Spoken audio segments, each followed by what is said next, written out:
You just come back from Emerald City Comic Con in Seattle? Yes, just got back from Comic Con. You guys ever been to Emerald City Comic Con? Anyone been there before?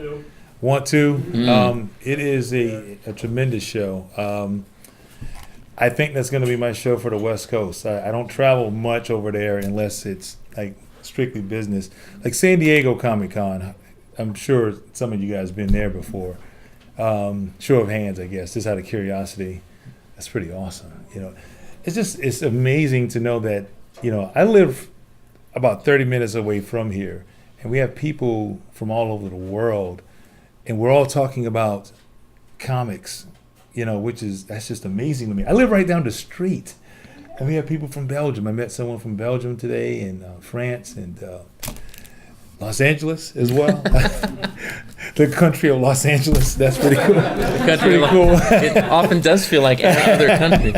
No, but are there a lot of shows in your life? More shows in your life now than Oh my before? gosh, more or less, more shows now than there used to be. I'm currently working on a project over at Marvel, Power Man and Iron Fist, which is wow. I hope I'm not, taking taking things away from what you're doing right now. I have no script in front You of have me. no script. That's awesome. I did a panel last week with Brian Michael Business. You talking about just there is no script for that dude. Just here, give him the mic and just let it go. I mean, you get at least 45 minutes of him ranting about something. But it was really cool. It was really cool just being there with him, to be amongst some very prominent creators at Marvel, especially in this moment in time where a lot of diversity is really taking shape at Marvel. I think everyone across the board, they're very aware of that, the importance of diversity. But I think Marvel, I'm not, just because I'm working for them, I'm not trying not to be too biased, but I think they're leading the way in that, especially with them being a major, publisher. It's very easy to, point out all the negatives. They got a huge bullseye on them right now, but it's really interesting and encouraging to see them really take the lead and bring about more diversity right now. I'm sorry, I'm going on a tangent already. No, that's not a tangent at all. I'm sure that people will want to ask you questions about that. For those of you who may not be familiar with the breadth of Sanford's work, I would say he's really coming into his own as one of the most prominent creators linked with Marvel Comics right now, on the basis of projects like the Secret Wars Runaways, which you did with Noelle Stevenson. That last year, that miniseries, and of course the ongoing Power Man and Iron Fist with writer David Walker. But Sanford, you've been making comics for about 15 years now, a better part of that time, at least. Nice, healthy 15 years. Mm-hmm. I have the battle scars to show that. Lots of neck pains, hand, cramps, and I've gained a little more weight than I wanted it to. I wanted to in the last 15 years, but that's fine. I have a plan, because they're going to. I guess I can say it here. Of course, the Luke Cage Netflix show is premiering in September, and they've asked the writer and myself to be a part of the red carpet. I got to lose a couple of pounds here before. I'm not going to stand next to Michael Coulter, the guy that's playing Luke Cage. I'm not standing next to him where I am right now. I just have to, So I'm motivated by that, specifically. So. Sounds like things are really gearing up. Yes. So you've had a lot of work, and some of you may have seen Sanford's work on either independent or Marvel and DC comics over the years. Titles like The Legion of Superheroes in the 31st Century. Oh, wow, that's my first stuff there. And going back to Rotten Apple from a few years ago. A beautiful image there, a project published by Dark Horse. And of course, the Method Man graphic novel, which really put you in distinguished and unusual company in terms of being a comics maker. Just extraordinary diversity of stuff. Illustration work here on the Kulapari project. I was looking that up.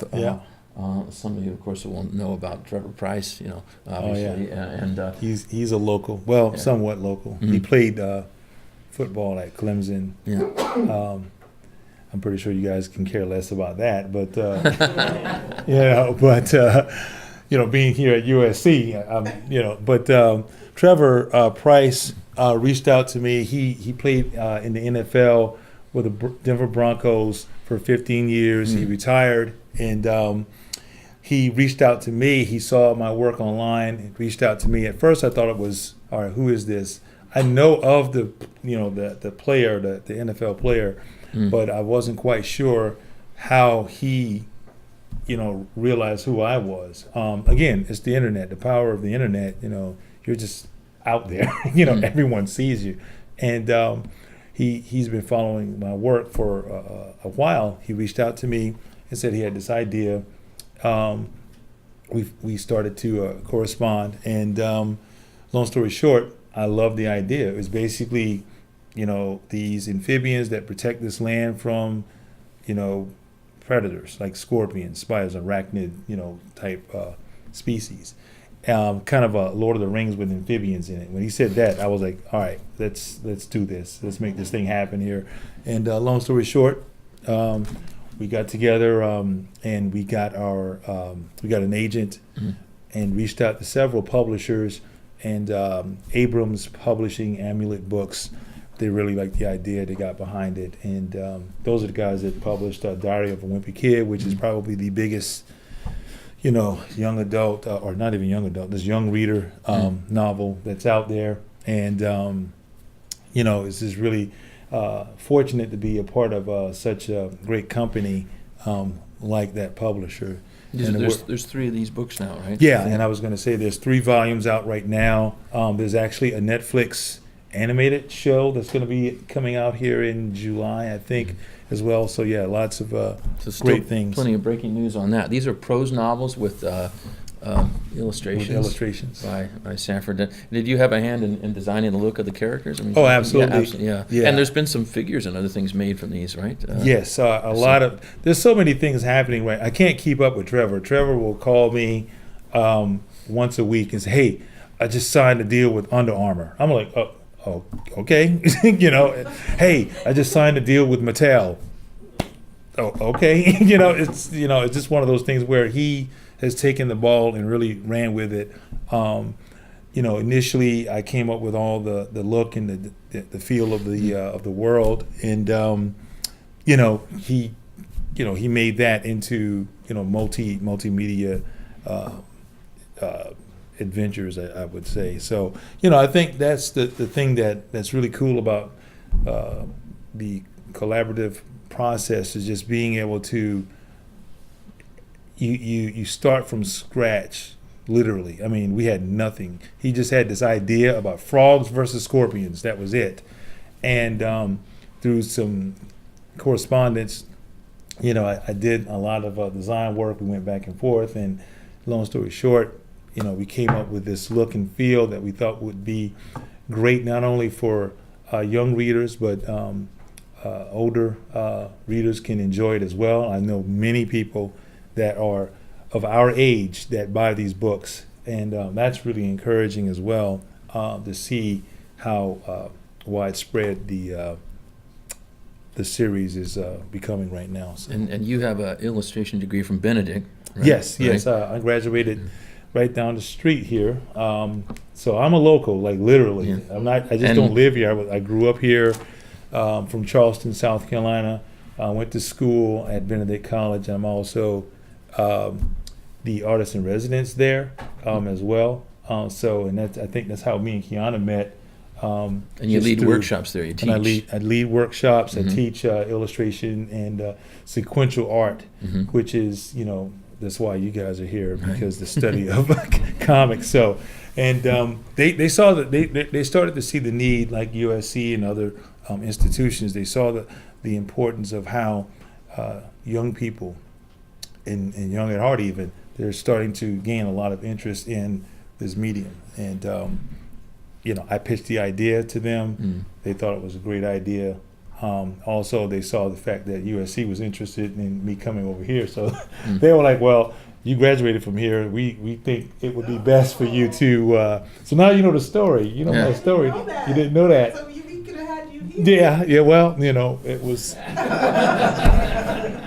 Just Long remember, story. competition drives innovation, as they say. I love it. Yes, that is very true. Yeah, I wanted to show a sample of what is, I think at first blush people wouldn't say it's strictly comics work, but you have a background in the design world. You work with a lot of, business clients over the years. And besides sequential art and the cover art that many comic book fans will know you for, you did quite a bit of other design and illustration work, right? Yes. Yeah. I think one of the things in my earlier years as far as my career, the one thing that I was not going to do is become, for lack of better words, pigeonholed. Comic professionals, I think it's very important for a lot of. I tell this to students all the time. They want to do comics, and illustration work. I always, I guess, encourage them to be able to understand that the comic sequential art is kind of like the foundation to a lot of design, a lot of different aspects of design in illustration.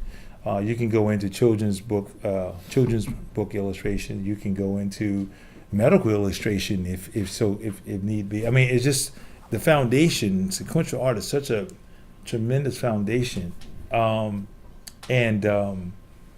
for me, I realized that early on that comics are, the ebb and flow of it is just what it is, especially when you're starting out.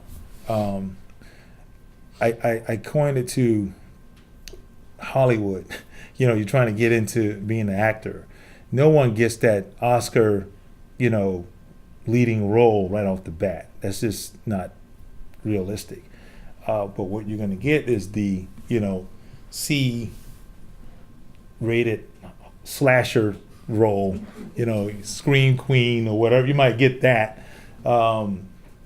role, initially, and you just work your way up from there. That's the same thing in this industry. For me, I just I wanted to branch out a lot more, and I knew that, okay, in order to stay gainfully employed, especially in the freelance world, that was one of the things that, I tried my hands at doing full-time, work at Warner Brothers even.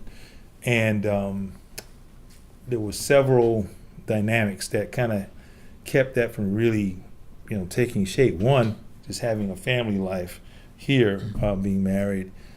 My wife didn't want to move out to California. If you're going to do those things full time, you have to be where they are. California is where, the major companies are, and I just decided to, I had to go. The best route to go is freelance. But I'm glad I went that route. It's a longer route, I think, in terms of like establishing yourself, but it solidifies you in the long run. Like my work is very well known in the comic industry and in animation, which is fortunate because I was able to move about, and of course, from the freelance aspect, you're able to take on multiple projects, things of that nature. I always tell students as well that it's very important to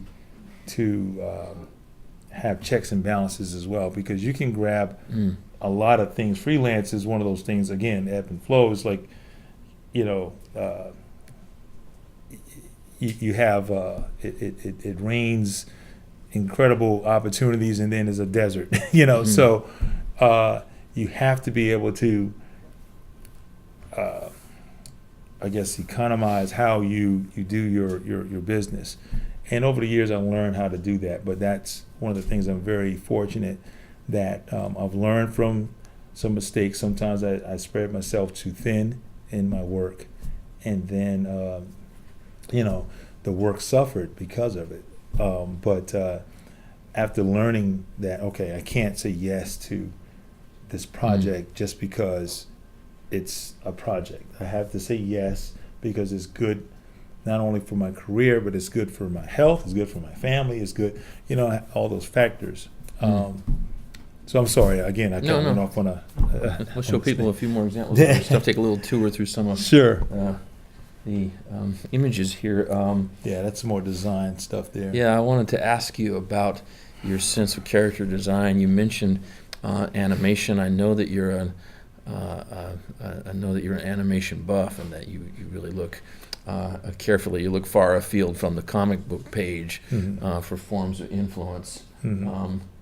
So, for example, like Kawamoto's work, right? I was going to say, wow, if I did that, that would be kind of cool to do that. Toshihiro Kawamoto's character design work for Cowboy Bebop, which many of you will be familiar with that anime franchise. You pulled, some inspiration or some lessons from this. Let's take a look at Danny, right, versus going back here a moment to Luke. So this is Iron Fist and Power Man, respectively, from the current series that you're doing. Is another character in Cowboy Bebop, and I'm thinking here of Black Mariah, right? Yes, yeah. And I'm thinking here of the contrast among characters and their body types. How does animation kind of work into your design of these characters? I love the fact that it's so lively, and some of the characters really contrast with each other. They just, some characters really fill the space, others are dwarfed by them, and it's just very lively and dramatic how you do that. Well, yeah, everything you said. One of the things that, as a kid growing up, reading comics, even at an early age, I recognized that comics were different from animation.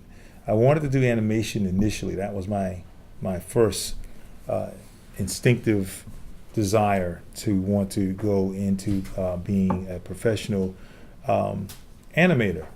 Once I got older and I understood the amount of work that was involved with that, I don't think I was mature enough to handle the discipline of animation. I wasn't mature enough to handle sequential art either, but the drawing aspect of it was a lot more, it was more tangible. I can totally wrap my mind around a single image drawing. That's what comics, basically is. Of course, there's sequential drawings, but that single image drawing, the cover, pin-up, splash page image, I could wrap my mind around. But the thing that subconsciously I would imagine, I just started to think more subconsciously more on how the Hulk is a different shape than Spider-Man. Naturally, of course, but like there's something about comic illustration, at least from that standpoint, where their proportions and their silhouettes were very similar to me. Like Spider-Man had a very similar proportion to Captain America even, which you would think, based on their character, you would think they would have a little different, more different posture, and so on and so forth. Same thing with a character like Batman and Superman. I don't know if you guys saw that awesome film that just came out, but they have similar postures. I feel that there should be some different, overall, like the silhouettes. I think in animation, that's one of the things that, and this is all subconscious. I didn't understand silhouette and all these things, any of those things at the time, but for some reason, subconsciously, I just felt like the Hulk should have a different posture than the Thing. They're both big, but they should have different, their shapes should be different. And I would always subconsciously just draw them differently. As I grew older, again, not really having an understanding of design and, doing this stuff on purpose, it was all subconscious still. I would get feedback from my work like, wow, those characters are very wonky. I don't know if you guys ever heard of that word before. That word plagued me for for at least 6 years of my They tell professional you life. you were pushing it too much? Pushing it too much, but they couldn't even say that because they didn't understand it. It's wow, these characters sure are they're too wonky. They keep going. They'll go back to that, and that was one of the things that for me, it was frustrating for a short period of time, but eventually, after really understanding, from both aspects, from animation and comics, and how from a academic standpoint, I really started to gain that understanding of, wow, this is all about silhouette. It's about there's a lot of narrative in these different proportions. You already can tell who they are just by looking at their proportions, their shapes. So once I began to understand that, and then understand from a academic standpoint, like really understanding shape and volume and studying the figure even more, I was able to take that and add to my wonkiness, and I get, and you get what you see now. So more of a grounded wonkiness. Yes, more grounded wonky now. Well, I mean, sometimes in a lot of the comics that will be published by, for example, a DC or Marvel, there's kind of a baseline meat and potatoes set of expectations about the style. There's a little bit of resistance to pushing it. Although I think you've remarked before that there seems to be a little more freedom for the artist in projects like, for example, Power Man and Iron Fist now, that you're getting to play with a range of styles, and you're getting to push it a little bit more, and you're getting positive feedback for that, right? Right. Yes. Yeah. And that goes back to what I said earlier too about how I feel like Marvel has embraced the I guess the fact even that a lot of creators, there are a lot of different creators out there.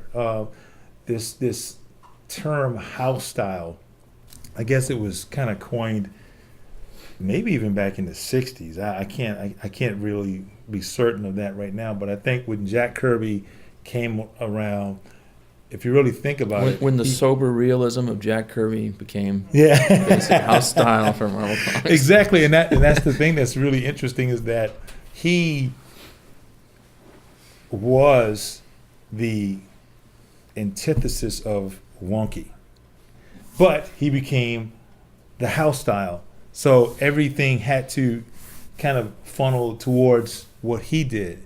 You had people like Buscema, John Buscema, who came shortly after him, and then Neil Adams, and then, these different illustrators, and they all kind of came, but they all started to push towards and having their own individualism, but it derived from what Kirby was doing initially, and it is funny now.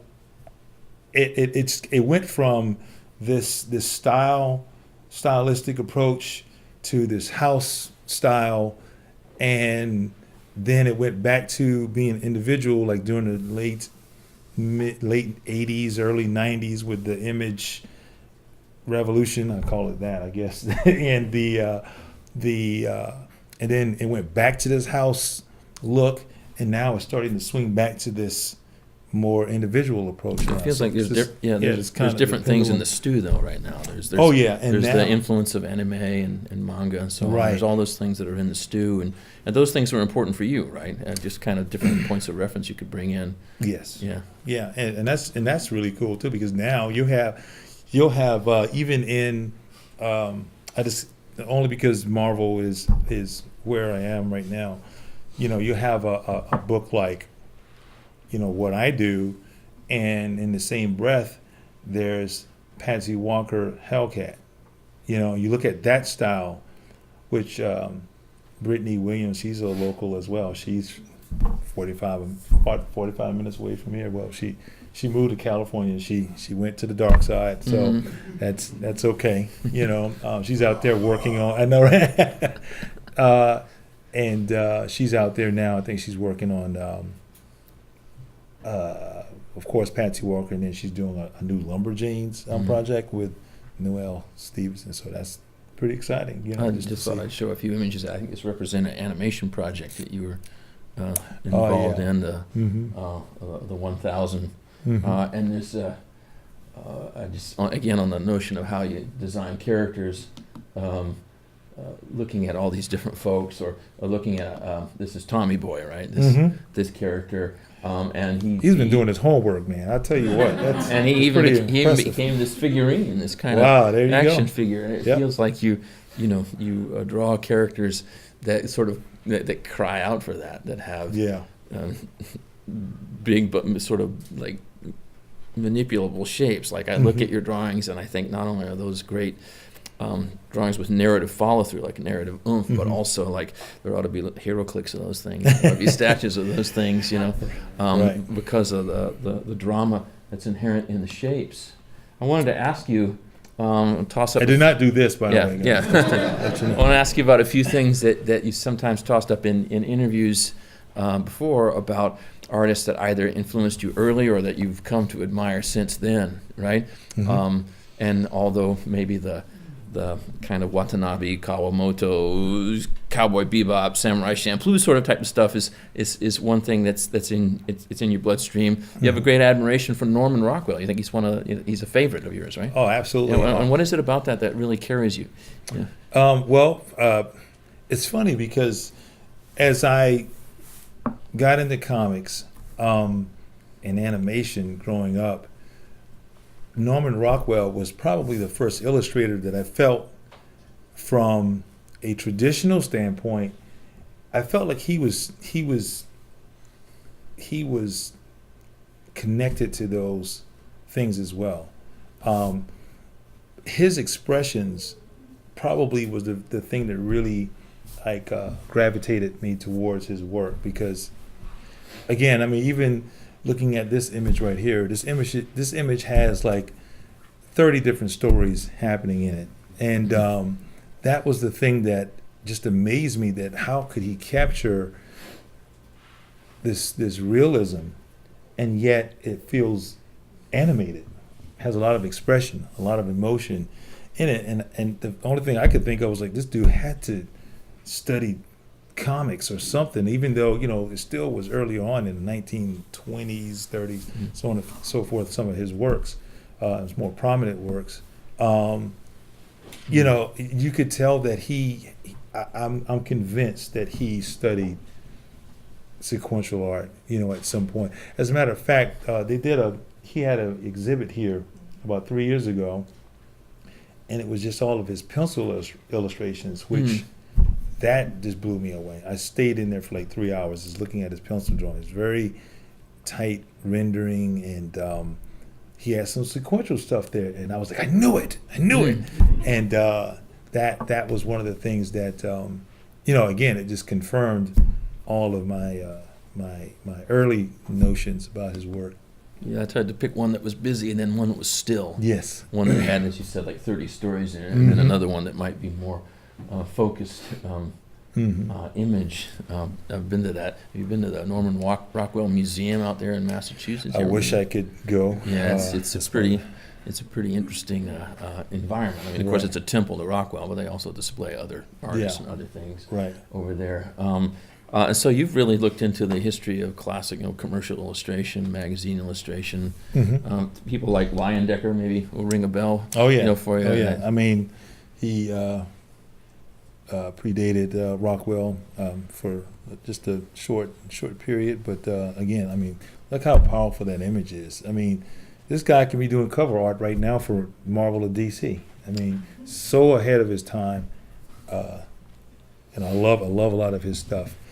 And even just from Leyendecker, I think over the last 5-6 years, I started going back to this because, again, for me, early on, looking at some of these classic illustrators, and then, of course, as I grew older, my style became more wonky because I was really into anime and honestly just the anime and manga. And I would say the last 10 years, I kind of went away from that. Still have the influences there, but not as prominent as a lot of the classic illustrators, guys like comic illustrators, more specifically like Milton Caniff. I'm a huge fan of Jim Haldaway. He is Modesty Blaze. Modesty right? Blaze. Mm-hmm. I have all of his volumes of his works. A lot of my takes on characters are coming from a lot of what he has done. It's funny because that feels like a more sober or kind of restrained work in the sense of proportion, in the sense of kind of naturalism or classic realism, as opposed to the kind of great big outsize or exaggerated body types, or the what you call the wonkiness. But Leyendecker, big influence on Will Eisner. I think you can almost see that in that hand. That's kind of absolutely, absolutely, and a bit on the old Simon and Kirby shop look too in those days. Yeah. I had to work hard to find a Leyendecker that wasn't a shirt ad. Yeah. As far as I could tell. Yeah. But there's such Freudian energy. It reminds me a bit of like the Remington bronzes. It also reminds me of Frank Frazetta. Yeah, Frazetta. Of course, Frazetta. You get the right frozen moment, and that you can infer what came before it and what came after it. Yeah. Right. He has a lot of great in the moment images. So let me ask you about a different influence. Okay, you guys familiar with him? It comes from a different place. You mentioned the image revolution, the image generation, and Rob Liefeld, of course, was a big and notorious and really energetic part of that. That was something that was really, was that like rocket fuel for you, or what? I mean, you look at these images, these feel, it looks like rocket fuel. That's all his images were. There's a lot of energy. Kind of going back to what I was saying a few minutes ago, I was hugely at a time into anime, and that's all I saw was just look at this guy, this illustrator, everyone from Watanabe to Shinshiro. Shinshiro Watanabe, and I forgot his name from. He was very popular with. I'll think of it in a second, but the cutesy girl action characters and the big bulky weapons, and when I saw his work, immediately I clicked to it, and of course he's a little older than I am. I saw him on this commercial, Levi's commercial with Spike Lee, which, that Spike Lee commercial, that changed my life. That's when I wanted to do comics. I wasn't thinking about I liked the idea of doing comics. I was still into the anime and, I want to be an animator. But when I saw his commercial, that was the first time it dawned on me that you can actually do this as a career. And it wasn't, I kind of knew that, but he was practically maybe 20, if that, 19 or 20 at that time. Yeah, I don't think he was even 21. He was Rob Liefeld in the Levi's commercial, which Spike Lee directed, and it was around the time of the Image Breakout. Image Breakout. 1992, 93, a notorious kind of moment, like a spike in publicity, like a little spike in exposure. It was tremendous because, predates, all that we know in social media right now. This thing was the internet at that moment. And to see him on this commercial with a viable product, with a well-known, personality, it solidified it for me. Comics is for real. The career, you can do this. And then, of course, I discovered the Joe Kubert School at the time, before any of this was even thought of. That was the only school that was doing any kind of curriculum based on comic illustration. And I begged my parents to go there because I can be, did you see that, Mom? I can be on TV, I can, or whatever, I'm thinking real big at the moment. And, you say what you will about Mr. Liefeld. We'll call him Mr. Liefeld right now out of respect for him. But say what you will about his artistic approaches on things. He revolutionized the whole aspect of doing this as a career and it being more than doing this more than a job. It's a career. It's a career that you can gain notoriety. I mean, there were, I would imagine, predating anything with the image folks, I can imagine that there were, artists and creators before them that had a lot of stature or notoriety, if you will. But that was kind of the beginning of the whole, for lack of better words, rock star, approach to this whole thing. And that was kind of the beginning of all the convention, boom. It's kind of a callback to the way that like a ICAF or an Alex Raymond or somebody like that would appear in a shirt ad or a cigarette ad, back in the magazines of the Depression era and after. And those strip artists had, they had bylines and they had notoriety and they had a recognition outside of the world of the most devoted fans. I mean, they had that, and they could even, appear in promoting products that weren't directly related to their work, like the Levi's commercial. Right. They could do all of that. It's funny because this is so different from the other things that you just named. Right. But you think that's all still with you? Like it's all layers. You still have. Actually, I want to go back to what you just said about with Alex Raymond. That's another huge influence. Al Williamson is another influence, but Alex Raymond, I think it was a documentary on him. Well, it was just in Classic Illustrators in general, and he was there, and Milton Caniff as well. And you're right, because that was a time where, they were recognized outside of what they did, as far as their own professions. They transcended, their professions. But with Rob Liefeld, again, this is before fully understanding the academic approach to this thing artistically.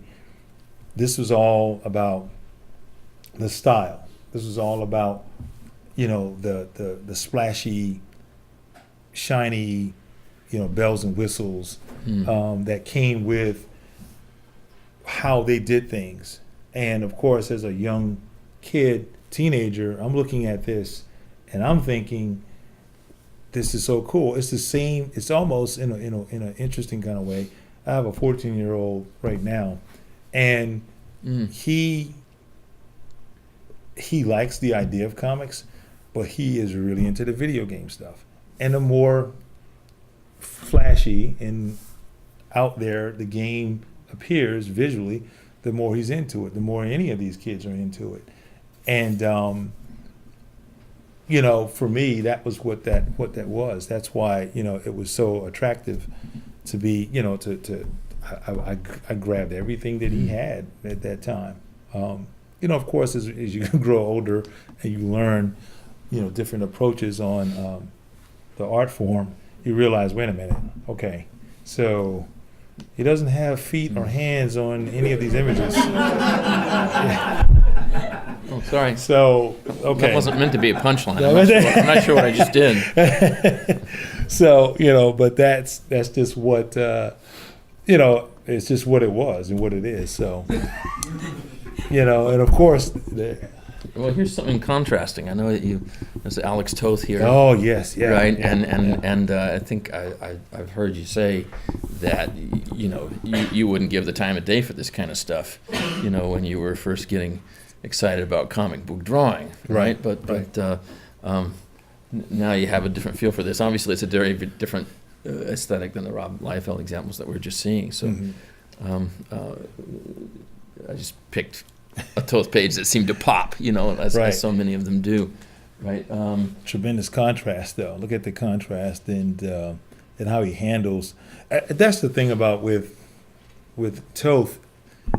He kind of revolutionized the concept of less is more, whereas with the image illustration, their approach to things, it was like the more you packed into a piece, more is more. The more, absolute more is great, and that can be nothing further from the truth. It really is a diversion from a lot of imperfections. You know, if you look at a lot of these illustrators, if you can strip down all the bells and whistles and look at the core, illustration, you realize, wow, there's a lot of feet and hands missing here. I go back to that because, or wow, that's not quite, the back can't really do that. That's not. Okay, so that's why a lot of cross-hatching is happening right now in that area, because it's to divert you from, paying attention to that. But Toth is absolutely. I have this book that he didn't put it out, but these collections of like notes that he did for this guy named John. It's called Dear John. I don't know if you guys heard of that book. That book is incredible. Every once in a while, when I'm struggling with wanting to put too much into something, I'll pull that book out to remind me less is more. Less is more. Don't get too caught up in, and sometimes if I tell this to students too, it's like, I look at their work and they have a lot of detail. And I asked them, what's the purpose of that? Why do you have to have 30 lines in that one little tiny area? What's the purpose of that? Well, I just want to add more detail. I'm like, what is detail? What do you think detail produces? I don't know. It makes it look better. And I'm like, who teaches that? I don't know where it came. It's like our subconscious thinking teaches us the more we put into something, the better it's going to look. And I just don't, it's amazing to me that subconsciously that's where we go in our creativity. I think it takes a lot of confidence to draw one line and go, that's enough. That's it. That's all I need to do. It takes a lot of training, I think, to get to that point too. And that's what I tell them. So, the reason why you have all those lines is because you're not confident. That's all, So I thought we would field some questions in a moment, especially in light of your current work with David Walker on Power Man and Iron Fist. And obviously it's a character that's been through a lot of iterations. A lot of training. And I didn't even look at this. I knew this existed. I didn't want to look at it because it would influence me too much in what I did. As a matter of, go ahead. I'm sorry. I'll tell you a little. We got, we saw this image. The one from the 2000s is the worst. Can you go back to that shot real quick? I'm sorry, guys. I'm sorry. The one from 90 to 95, that one was really horrible. Because he has the tiara became a belt all of a sudden. How do you bend without stabbing yourself in the groin? When you see that. I mean, that, he goes to lift something and it's a wrap. So, anyway, I digress. I'm sorry. You're not going to let physics get in the way. No, but the characters had so many iterations, and we saw this image in one of our colleagues' papers yesterday. The George Tuska original here. Oh, George Tuska. That kind of iconography. Of course, the character's been through the Richard Corbin years and so on and so forth. And I think that's a Stuart Immonen drawing right there. Yeah, that's Immonen. Yeah. Right. So, and you were tasked with or gifted with the opportunity to take your approach to Iron Fist and Power Man and all these characters. Some of them have been controversial over the years. Some of them have come and gone and come back again. And just your approach to that book, and maybe if we can find out a little bit about your collaboration with David Walker, the author on the scriptwriter on Power Man and Iron Fist, and then we'll open the floor to some questions. Okay. Well, long story short, I was working. I just started back with Marvel about 3 years ago. 3 years, and they said, and there was rumors of a Luke Cage series. And, my name wasn't attached to it, but I did the whole song and dance, like, hey, I would love to be a part of that. And they kind of did the, oh, yeah, okay. And I would say this, Marvel is really good at not, the right hand not knowing what the left hand is doing. They don't talk about something unless it's, complete, which is good. I mean, so I waited patiently on that, and then shortly after that, I was reached out to, hey, got a really cool project for you. I'm just for certain that it's going to be, something dealing with Luke Cage or what have you. This is really cool. We're doing this really cool thing with Secret Wars. We're going to bring that back. And Jonathan Hickman, he's another local here. He was the author of that. We want you to be a part of it. And I'm like, oh, wow, is it going to be something dealing with Iron Fist? He said, no, we got something different. And it was The Runaways. And I'll be honest with you, at first I was not too excited about it. But what happened was Noelle, I found out that she was local. That kind of made me excited. Oh, wow, I get to work with someone local. Didn't realize she wasn't local anymore. She's out in California too, man. I don't know what it is about South Carolina and LA that the dark side keeps calling and they keep going, but that's fine. But long story short, we started working on that. So I've already kind of forgotten about the Luke Cage thing. Then year before last, Brian Michael Bendis, he approaches me at a con in New York, the New York Con, and he was like, hey, and I didn't even realize he knew who I was. So that was kind of cool that I was on his radar. And he said, I've been checking what you've been doing, man, and I know you like this. I know you like my Luke Cage. He said my Luke Cage because it's not a secret that guy covets Luke Cage, and little short, bald white guy really likes Luke Cage. But I was flattered by the fact that he really wanted to do the character right, and I just told him, I said, I really want to do this character, even if it's just a one shot of paying homage to him, what have you. And he said, we got some things in the works. He said, I'll get back to you. So now I'm like giddy. And getting back to me meant like 6 months later. So it was just kind of like this waiting period. But during that time, I knew David Walker. We had similar acquaintances, and he reached out to me about working on Shaft, which is what he, I think that was kind of like the breakout point for him, is working on Shaft, the comic series over at Dynamite. I don't know if you guys are familiar with that series. And, I did covers for that, and it was interesting because they were talking to him, Marvel was talking to him about doing something related to Luke Cage, and then they were talking to me at the same time, but they weren't talking about us together, which is kind of interesting.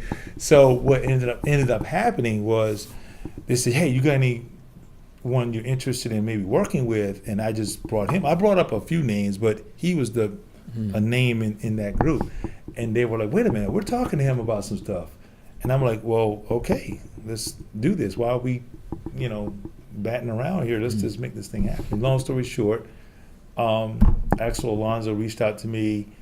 It was funny. I was at a Sunday service. I was in church, and I see the phone ring. And, I don't know if you guys are. I just don't. You don't answer the phone during service. I tried not to, and I saw it was him. I was like, oh wow, excuse me for a moment. I went to the bathroom there, and I did my communion in there, so it was pretty cool. Excuse me, Lord. Excuse me. Back. You know what this is about. You know what it's about before I know, so that's cool. So we talked it over, and that's where it all kind of got official, and did the whole contract thing, and we were off to the races.